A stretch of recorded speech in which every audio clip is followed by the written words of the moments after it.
In May 1941, premature confidence had surrounded the pursuit of the German battleship Bismarck before disaster nearly unfolded.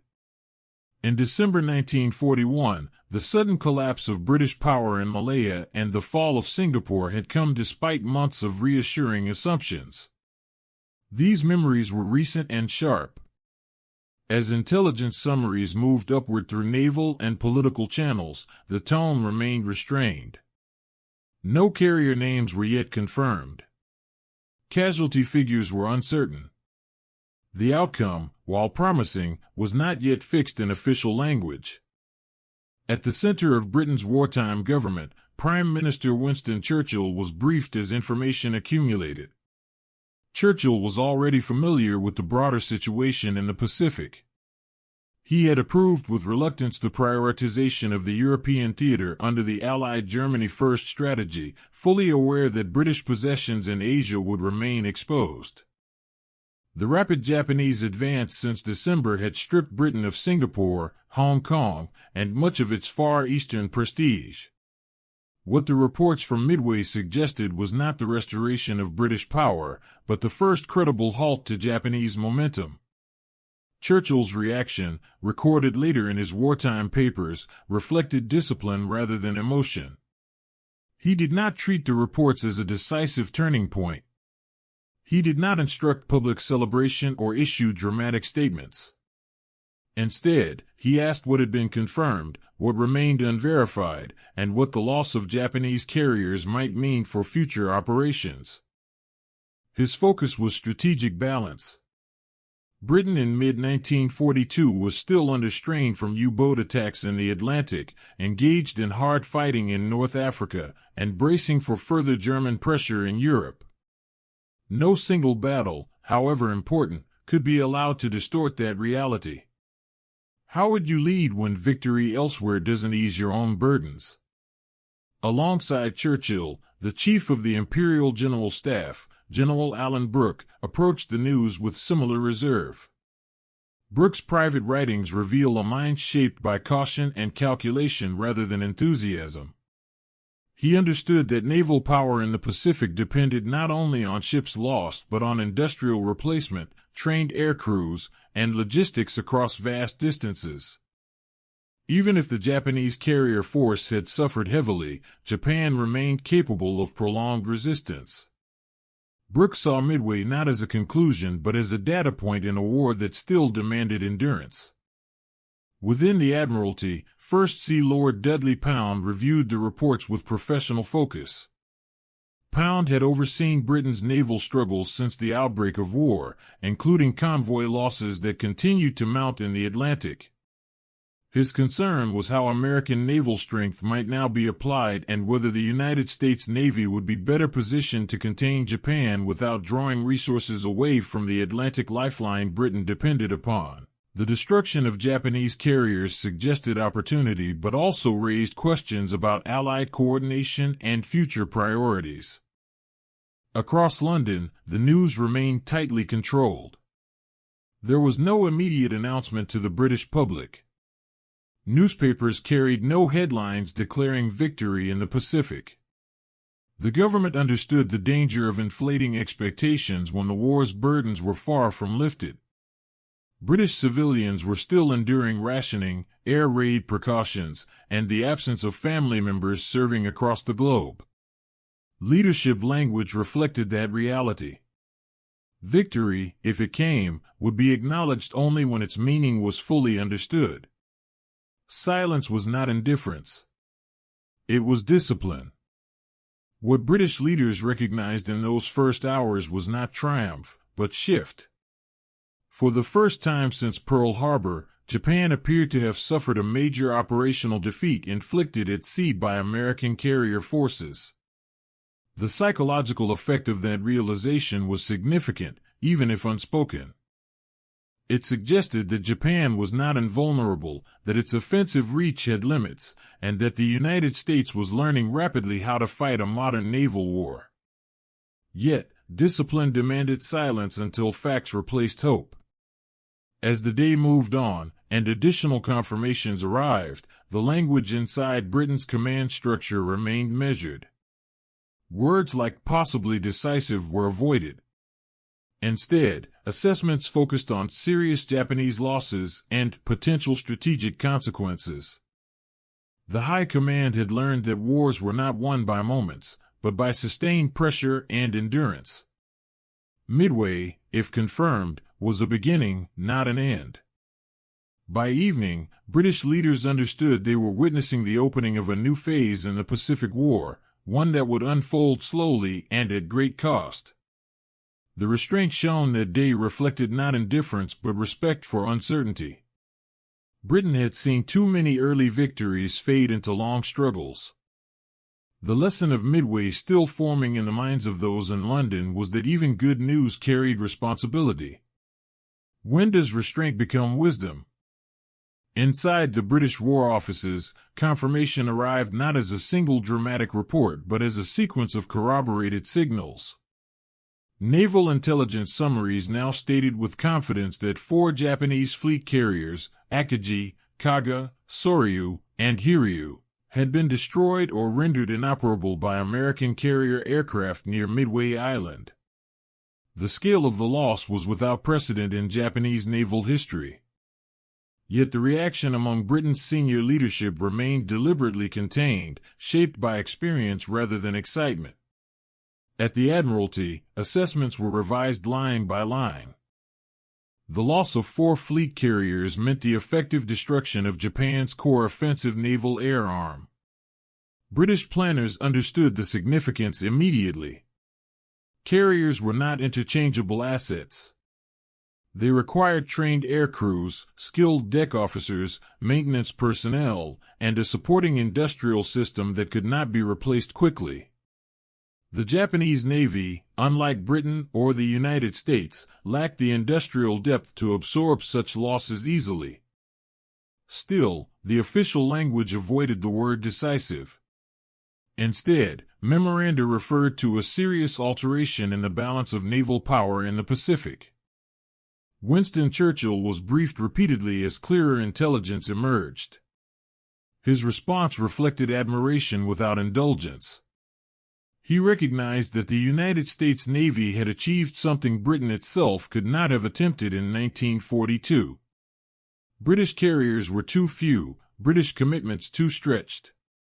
Admiration, yes. But Britain's war continued unchanged. Privately, Churchill acknowledged that Midway represented a moment of competence and courage by American commanders under pressure. But he also understood that Britain's own war position had not materially improved overnight. German U-boats were still sinking merchant ships at an alarming rate, and British ground forces in North Africa were preparing for another confrontation with German armor. General Alan Brooke viewed the reports with the lens of long-term strategy. In his private notes, he emphasized that Midway did not free Britain from immediate danger. Japan remained in control of vast territories and the Imperial Japanese Army was still intact. Brooke's concern was that political enthusiasm might outrun strategic reality. He believed that premature optimism could distort Allied priorities, especially if it encouraged public expectations of rapid victory in a war that would still demand years of sustained effort. Dudley Pound, overseeing naval operations, focused on implications for Allied coordination. The destruction of Japanese carriers meant that American naval resources would increasingly shape the Pacific War. Britain's role there would remain secondary, constrained by geography and necessity. Can strategic realism coexist with Allied unity? Pound understood that Midway strengthened the Allied position, but it also underscored Britain's dependence on American industrial and naval power. The victory did not restore British dominance. It confirmed a shift in leadership within the alliance. Public communication was handled with care. British newspapers began to report American success only after official confirmation was released, and even then the language was restrained. There were no declarations of a turning point. Headlines emphasized American losses alongside Japanese ones, reinforcing the seriousness of the battle rather than its celebratory potential. The British government wanted the public to understand that while progress had been made, hardship and sacrifice remained unavoidable. Within the War Cabinet, discussions centered on what Midway allowed rather than what it promised. The possibility that Japan might now be forced onto the defensive was considered, but planners remained cautious. They had seen how quickly momentum could shift. Singapore had fallen in weeks. France had collapsed in months. Experience taught them that apparent strength could evaporate under pressure. Midway was therefore treated as an opportunity to be preserved, not a victory to be consumed. British respect for the American achievement was genuine. The ability of American naval aviators to strike first and strike accurately under conditions of extreme uncertainty impressed seasoned British officers. Yet admiration was balanced by awareness of cost. Thousands of men had died in the Pacific battle. Ships had burned and sunk. Victory had been purchased at a price that demanded sobriety, not applause. As days passed, British leadership settled into a shared understanding. Japan had been checked, but not defeated. The war had entered a new phase, one in which Allied coordination and endurance would matter more than individual engagements. Midway mattered not because it ended something, but because it created responsibility, a responsibility to continue fighting without illusion, without haste, and without forgetting how quickly fortune could reverse. The measured words chosen in London reflected a leadership that had learned to distrust emotional release. They knew that wars were not won by moments of relief, but by sustained resolve. And in mid-1942, resolve was still being tested daily. In London, the confirmation of Midway settled into the routines of leadership rather than interrupting them. Winston Churchill continued to move between meetings, cables, and briefings with the same urgency that had defined his days since 1940. The reports from the Pacific were now clear enough to remove doubt, but clarity did not bring relief. Churchill understood that leadership during war required emotional distance. To allow satisfaction to surface too openly risked dulling judgment at a moment when judgment mattered most.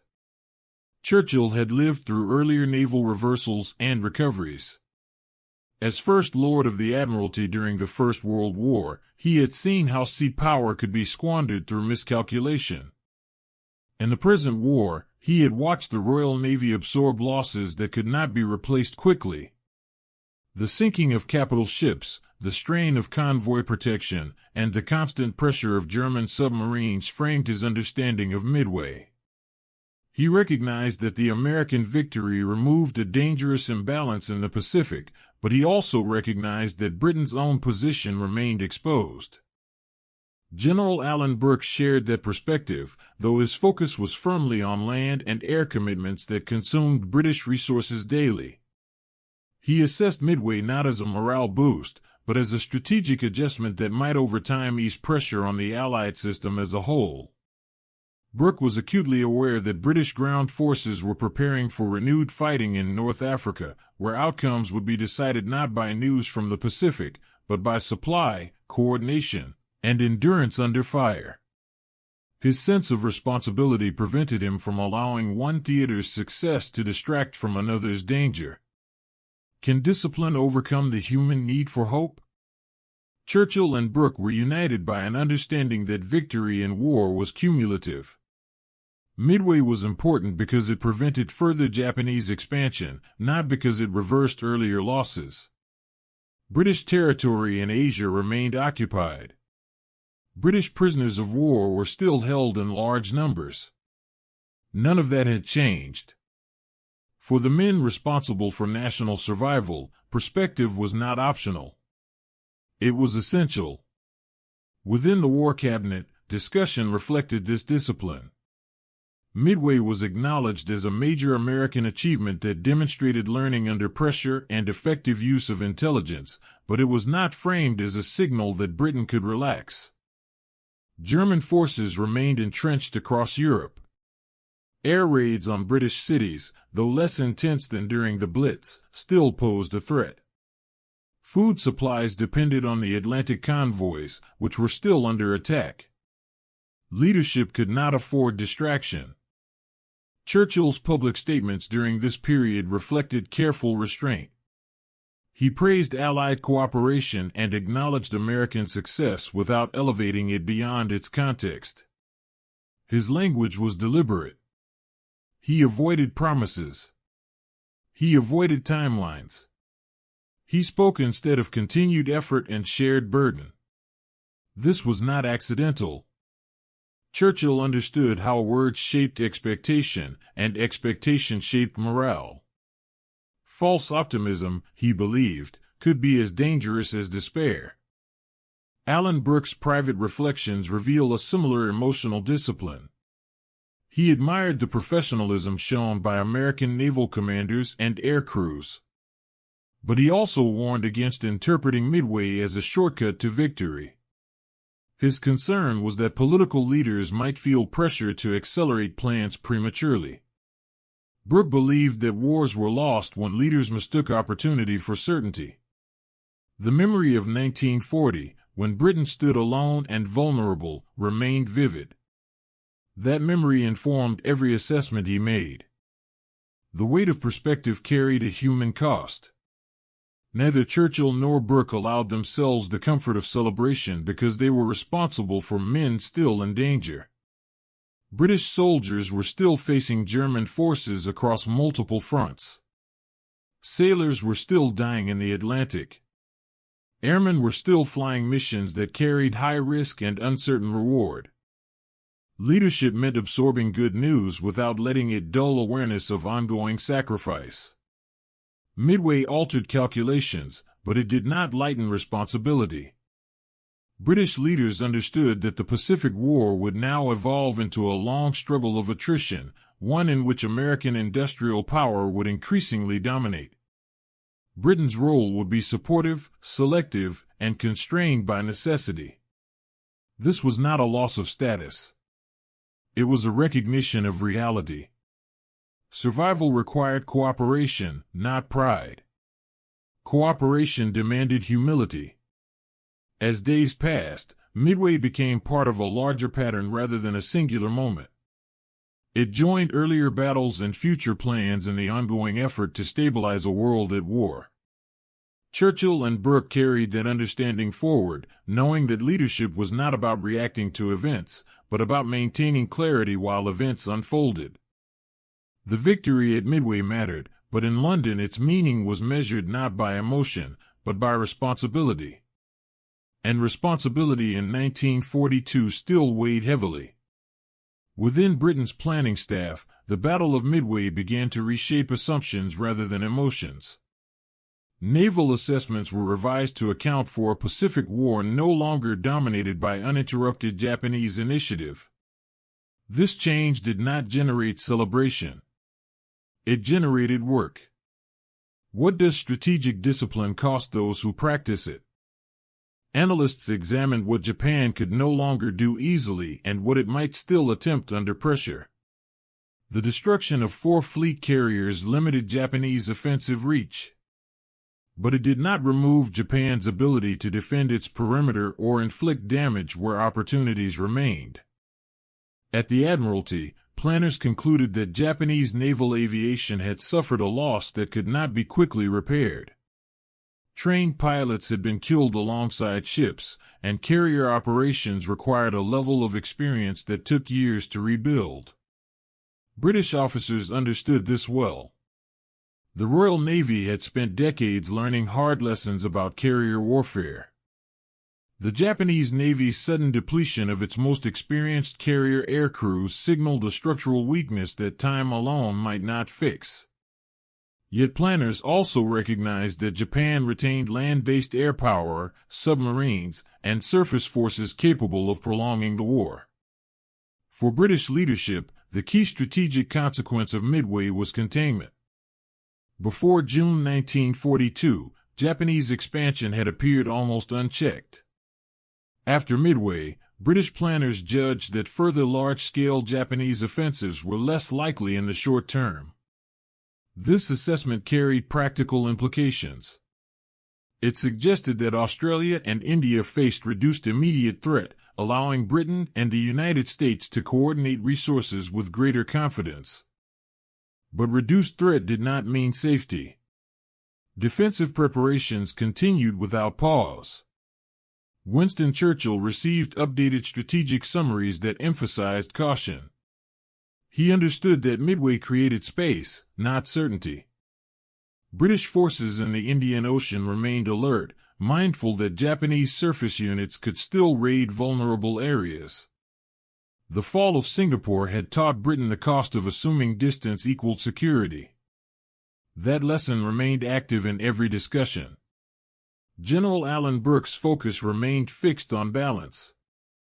He viewed Midway as one element in a global system of pressure that needed to be maintained.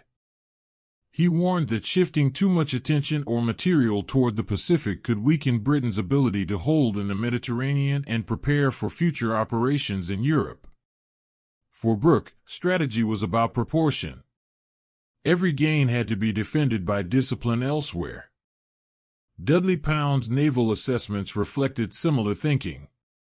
He noted that American carriers would now dominate Pacific operations, freeing Britain from the expectation of playing a primary naval role there. This was not interpreted as marginalization, but as specialization. Britain's naval strength remained essential in the Atlantic and Mediterranean, where convoy protection and amphibious planning were critical. Midway clarified roles within the alliance, reinforcing cooperation rather than competition. Had British restraint preserved something more valuable than victory celebrations? Publicly, British messaging remained restrained. Government statements avoided language that might suggest the war's difficulty had diminished. The population was still being asked to endure rationing, separation, and risk.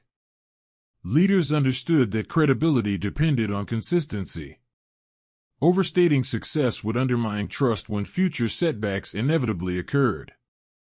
The absence of celebration was itself deliberate. British leaders had learned that moments of relief could tempt neglect. They chose instead to integrate Midway into a broader understanding of the war as a long contest requiring steady resolve. Progress would be measured in accumulation, not declaration. Midway changed what was possible, but not what was required. The war still demanded discipline, patience, and endurance. And in London, those qualities guided every calculation that followed.